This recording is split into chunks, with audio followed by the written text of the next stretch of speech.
Hello, this is Julian with Coffee Reviews, and today we'll be reviewing the Los Eucaliptos wash processed Ecuador from Maquina Coffee Roasters. And there's the bag right there. And Maquina, based out of Coatesville, Pennsylvania.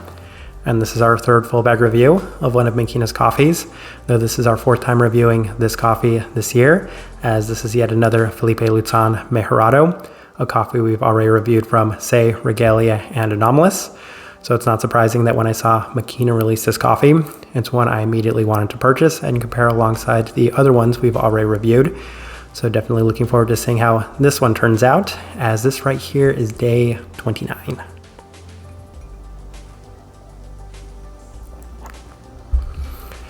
And no recipe for this one, as our preferred brew method was the automatic coffee maker. So going right into the roast profile of this one, it is a little bit more interesting, as this turned out a bit more developed than I think I might have expected going into it, as among the four Felipe Luzon coffees we reviewed, this one is definitely pushing the development spectrum the furthest, and I would actually say that it's pretty close to being a full medium.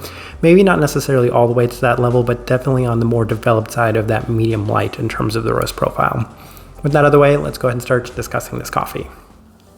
Day 9, first impression, and that's actually the first takeaway I had from this coffee, was that it turned out a little bit more developed than I might have expected, and it was reminiscent of some of the early impressions I'd had from the Anomalous coffee. Nothing particularly well defined other than a very slight brightness and a smoky quality, but a bit more of the sweetness within the finish, so I felt that this one might have needed a little bit more time.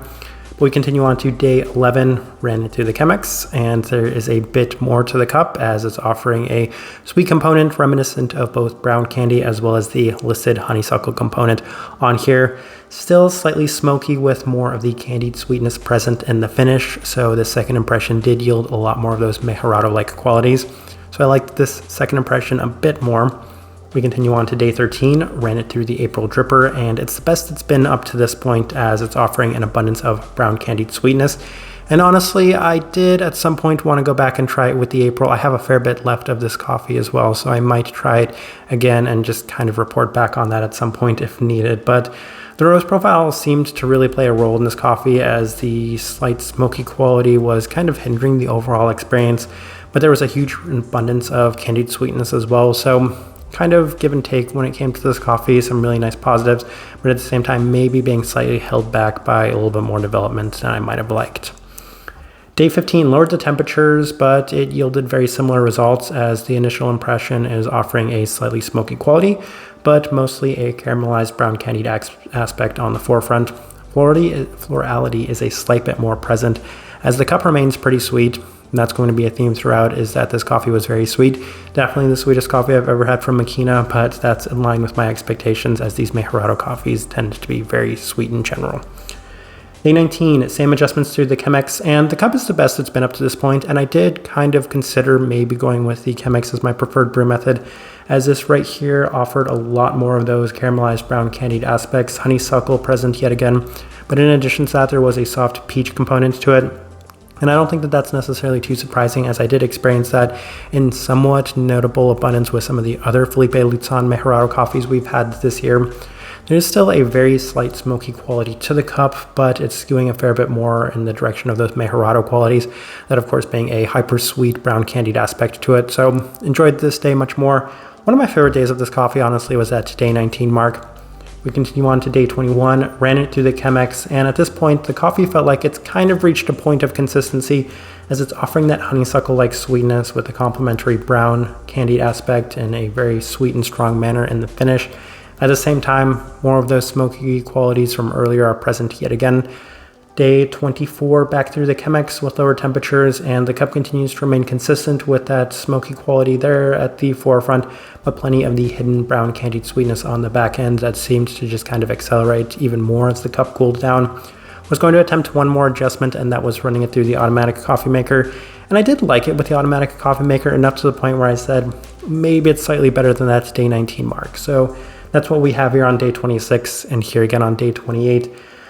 as this one did seem to yield some wonderful sweetness right off of brew. And that was maybe the distinguishing factor and why I liked this brew method a little bit more, was because right after brewing this coffee, it tasted very brown candied sweet forward, very much in that heightened, strong, sugary sense that I've experienced from a lot of Mejorado coffees.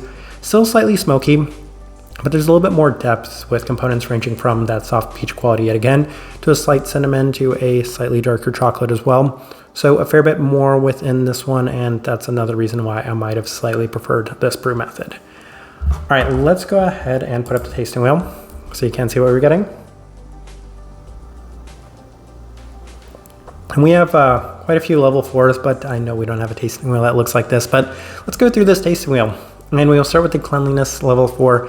Yes, even though at times I say the smoky quality can take away from a coffee's clarity in terms of how I score it, this one right here offered such a very defined profile that even with a little bit of a smoky quality, I don't think it could necessarily take away from it too much. So cleanliness level 4, yes, with that one caveat, but even then I feel like it's pretty justified. Finish level 4.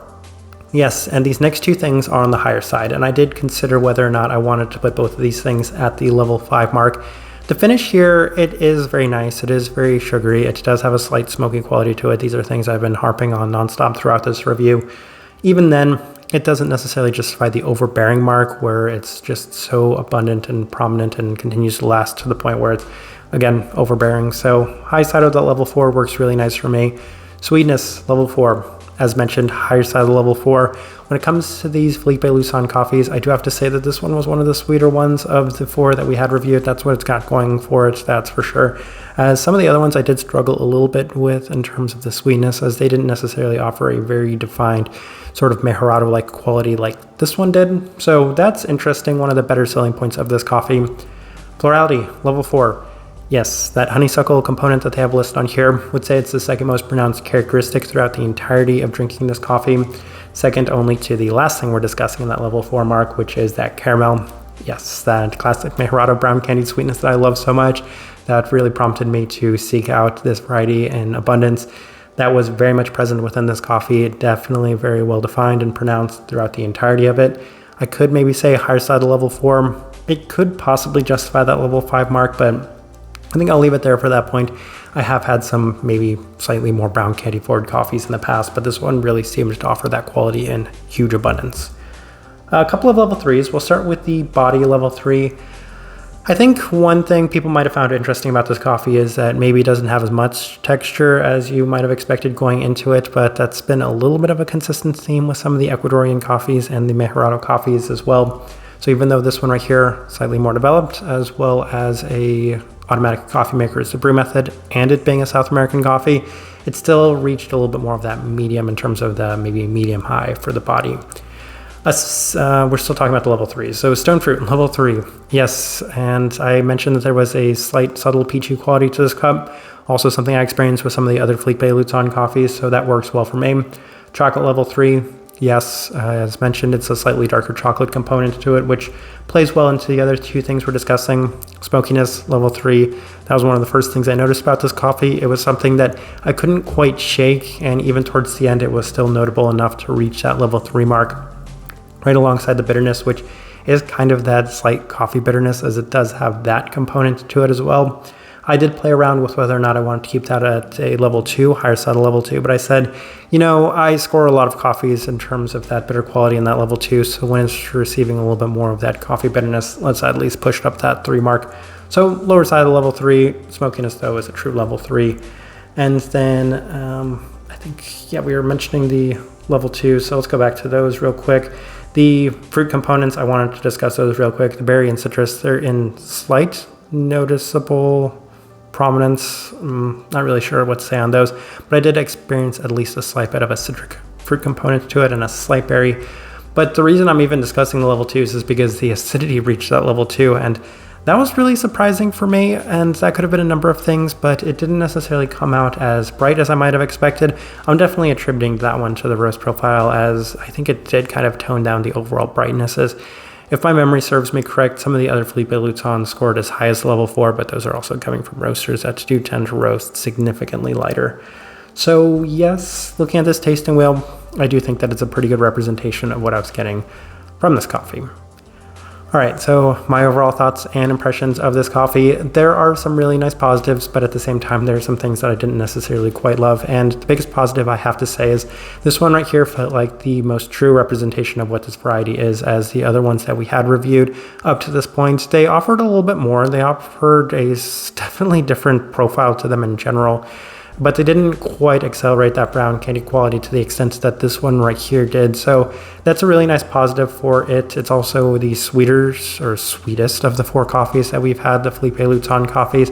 But at the same time, I still can't help but feel like it was marred by a profile that is a little bit more developed than I like. And I knew a lot of people were going to just kind of assume that was going to be my overall reaction to this coffee. But I think it does play a significant enough role to kind of take back from a coffee that I otherwise would have really enjoyed. If it didn't have that quality to it, then I could probably say that of the 4, this one would be my clear-cut winner. But it's something that we're going to maybe play around with, experiment with here in the near future. That's kind of foreshadowing for something I have in mind with these Felipe Luton coffees. But this one right here, as mentioned, enough positives to kind of outweigh that negative. So while I'm not entirely sure where I would place among those 4 coffees, I definitely don't think it's necessarily my favorite, but there were some really nice positives about this one. The type of person I would suggest this coffee to, that's the first direction I'm heading. Definitely think of the profile for this one because, as mentioned, you are going to experience a slight bit of that smoky quality right from the onset, but it is contrasted by some wonderful characteristics. Most distinctly, I do want to point this in the direction of somebody that does like that very strong brown candied sweetness, because take everything away from this coffee, that's going to be the most noticeable thing you're going to remember from it, was that it offered great sweetness as well as a very strong brown candied aspect to it. It is balanced out by some other positive things, that florality and significant abundance, a little bit more of that candied florality, as well as some subtle fruit characteristics to it as well. That's kind of the best direction I can point somebody towards and the best way I can leave this review. If you by chance had an opportunity to try this coffee, I'd love to know your thoughts and impressions of it as well. If you're enjoying the content, give this video a like, subscribe if you're not already subscribed. And this right here has been a review of the Los Eucaliptos wash processed Ecuador from Maquina Coffee Roasters. Thank you for watching.